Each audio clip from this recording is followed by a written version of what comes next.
Deveni bağla da öyle tevekkül et. Hadis-i şerif. Allah'a güvenme, onun hükmünün mutlaka meydana geleceğine kesin olarak inanma ve alınması gereken tedbirleri almak anlamlarında Kur'ani bir terim. Tariften de anlaşıldığı gibi tevekkül, Müslümanın yapacağı işlerde tüm zahiri sebeplere sarılması, alınması gereken tedbirleri alması, çalışıp çabalaması ama gönlünü bunlara bağlamayıp sadece Allah'a dayanmasıdır. Tevekkül, hiçbir zaman çalışmayı ve sebebe sarılmayı terk edip Allah'ın dediği olur diyerek kenara çekilmek değildir. Nitekim Hazreti Peygamber devesini salıvererek Allah'a tevekkül ettiğini söyleyen bir bedeviye, deveni bağla da öyle tevekkül et buyurmuştur. İslam inancına göre yaratıkların bütün fiilleri, halleri ve sözleri Yüce Allah'ın kaza ve takdiri ile meydana gelir.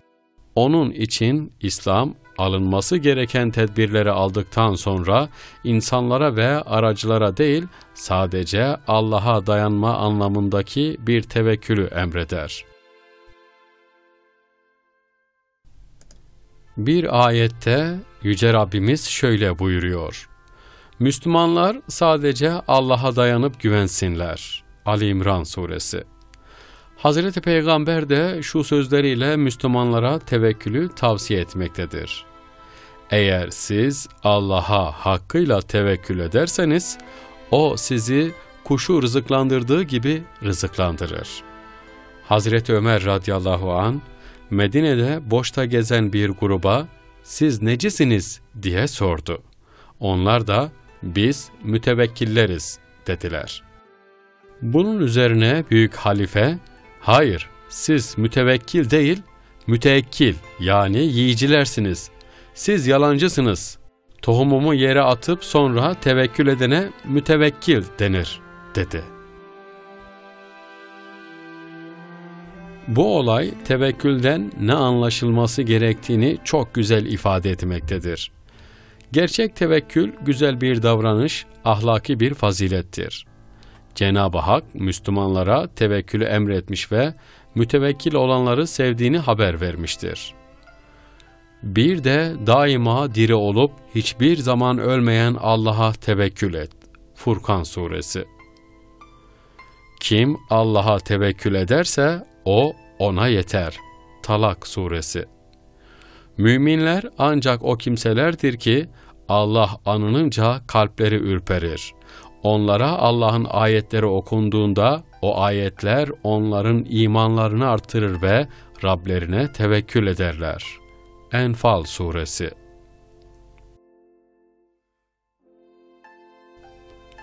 Tevekkül, Müslümanların kadere olan inançlarının bir sonucudur. Tevekkül eden kimse, Allah'a kayıtsız şartsız teslim olmuş, kaderine razı kimsedir. Fakat nasıl kadere inanmak tembel tembel oturmayı, her şeyden el etek çekmeyi gerektirmiyorsa, tevekkül de tembellik ve miskinliği gerektirmez. Gerçek mütevekkil çalışmadan kazanmayacağını, ekmeden biçilemeyeceğini, amelsiz cennete girilemeyeceğini, ihlasla ibadet ve taatta bulunmadan Allah'ın rızasına kavuşulamayacağını bilir. Tevekkül kelimesi vekil tutmak demektir. Vekil tutacak kişi kendinden daha kuvvetli, daha şefkatli, ilim irfanda daha üstün bir zata itimat edip onu vekil tutmak ister. Müslüman, Allah'ın kudretinin üstünde bir kudret, ilminin üstünde bir ilim, merhamet ve şefkatinin fevkinde bir şefkat ve merhamet bulamadığına itikat eder. Diğer mahlukların da kendisi gibi aciz, fakir, kusurlu ve nakıs olduğunu idrak ile Allah'a itimat ve tevekkül eder, ona teslim olur. Allah'a tevekkül eden bir Müslüman düşünür ki, bana gelecek bütün hayırları ancak O ihsan edebilir ve O her türlü şer ve zararları ancak O def edebilir.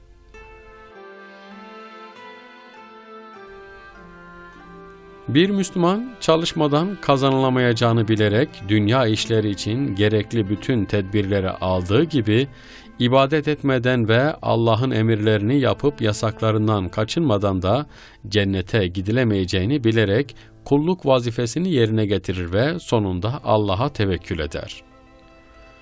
Tevekkül, sebeplere teşebbüs ettikten ve gerekli bütün tedbirleri aldıktan sonra Cenab-ı Hakk'ın verdiği neticeye razı olmaktır. Böyle bir insan huzurlu yaşar, maişet noktasında endişeye kapılarak ruhuna elem çektirmez. Peygamberimizin şu hadisi şerifi ona büyük bir ümit kaynağı olur. Eğer siz Allah'a hakkıyla tevekkül ederseniz, kuşları rızıklandırdığı gibi sizi de rızıklandırır. Tevekkül hiçbir zaman çalışmayı, sebeplere teşebbüs etmeyi men etmez. Cenab-ı Hak Kur'an-ı Kerim'de, doğrusu insan için kendi çalışmasından, gayretinin neticesinden başka bir şey yoktur. Necm Suresi. Bir adam Peygamberimiz sallallahu aleyhi ve selleme gelerek, ben devemi salı vererek mi tevekkül edeyim yoksa bağlayarak mı demiştir. Efendimiz ise deveni bağla sonra tevekkül et diye buyurmuştur. Böylece tevekkülün ölçüsünü en güzel şekilde ortaya koymuştur. Tevekkül herhangi bir işin dinen, örfen sebeplerine yapışarak gayret gösterip neticeye ihlasla teslim olmaktır. Yani sonucu Allahu Teala'dan beklemek ve bu sonucun kendisi için mutlaka hayır olduğuna inanmaktır. Doğru sebebe yapışan doğru netice alır.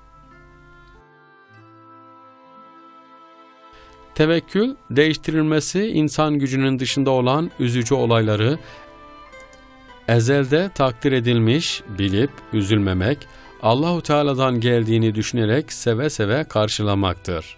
İnsan bir işin neticesinin iyi mi kötü mü olacağını bilemez. Hayır sandığı çok şey şerle, şer sandığı çok şey de hayırla neticelenebilir. Muhakkak ki şu işim olsun diye ısrar etmemeli, hayırlı ise olsun demelidir.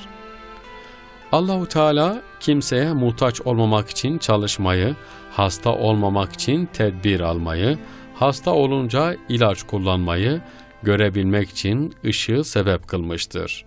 Sebebi istenilen şeye kavuşmak için bir kapı gibi yaratmıştır. Bir şeyin hasıl olmasına sebep olan şeyi yapmayıp da sebepsiz olarak gelmesini beklemek, kapıyı kapayıp pencereden atılmasını istemeye benzer ki, bu akla ve dine uygun değildir. Allahu Teala insanların ihtiyaçlarına kavuşmak için bu sebepler kapısını yaratmış ve açık bırakmıştır. Tesiri kesin olan ilaçları kullanmamak tevekkül değil, ahmaklıktır, haramdır. Hadis-i şerifte buyuruldu ki, her hastalığın ilacı vardır, yalnız ölüme çare yoktur. Hazreti Musa hastalanınca ilaçsız da Allahu Teala şifa verir diyerek ilaç kullanmadı. Allahu Teala ilaç kullanmazsan şifa ihsan etmem buyurdu. İlacı kullanınca iyi oldu. Fakat sebebini merak etti. Allahu Teala tevekkül etmek için benim adetimi, hikmetimi değiştirmek mi istiyorsun? İlaçlara tesir veren kimdir? Elbette tesirleri yaratan benim diye buyurmuştur. Doktora gitmeli, ilaç kullanmalı fakat doktora ve ilaca güvenmemeli, şifayı Allahu Teala'dan istemelidir. İlaç kullanıp da iyi olmayan, ameliyat masasında ölen az değildir. Kur'an-ı Kerim'de mealen buyuruldu ki, İmanınız varsa Allah'a tevekkül ediniz. Maide Suresi. Tevekkül edene Allah kâfidir. Talak Suresi. Bir hadis-i şerifte de buyuruldu ki, Allahu Teala'ya hakkıyla tevekkül etseydiniz, sabah aç kalkıp akşam tok dönen kuşlar gibi sizi de rızıklandırırdı. Hazreti İbrahim'in mancılıkla ateşe atılırken, Hasbinallah ve nimel vekil dediği hadis-i şerifte bildirilmiştir. Bana Allah'ım yetişir, O ne iyi vekil, ne iyi yardımcı demektir. Ateşe düşerken Hazreti Cebrail gelip, "Bir dileğin var mı?"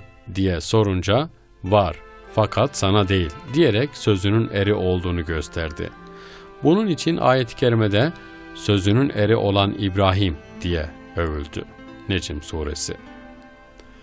Tevekkül kalp işidir. İmandan meydana gelir.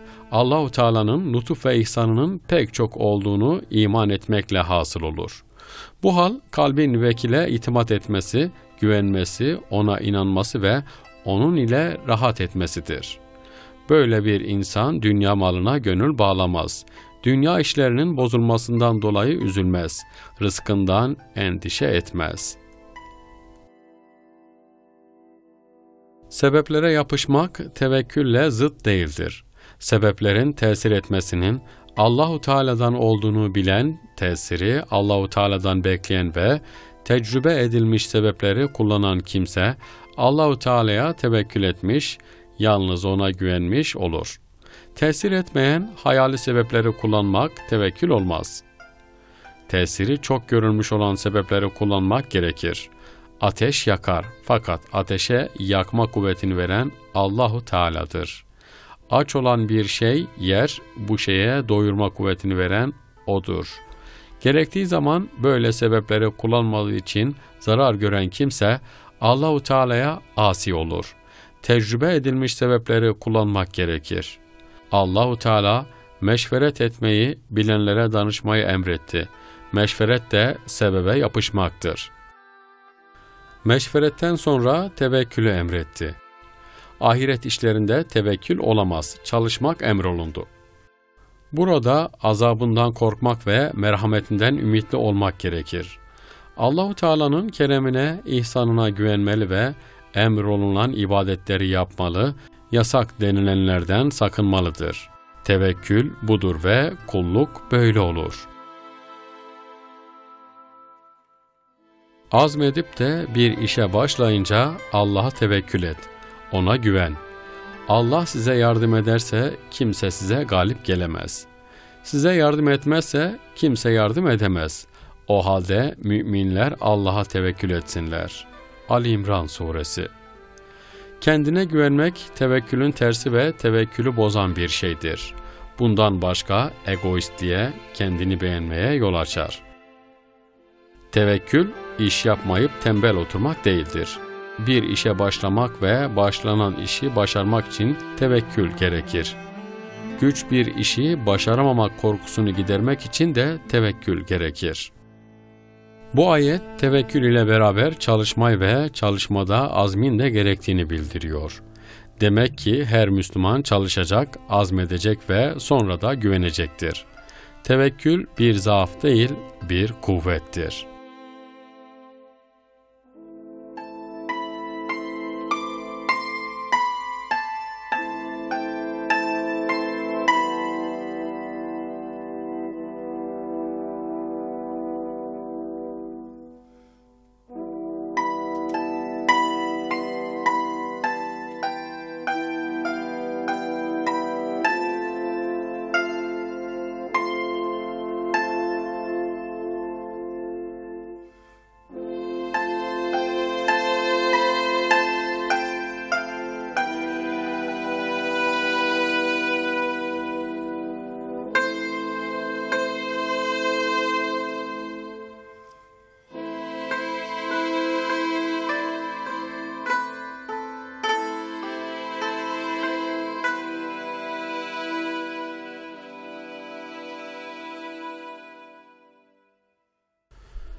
Deveni bağla da öyle tevekkül et.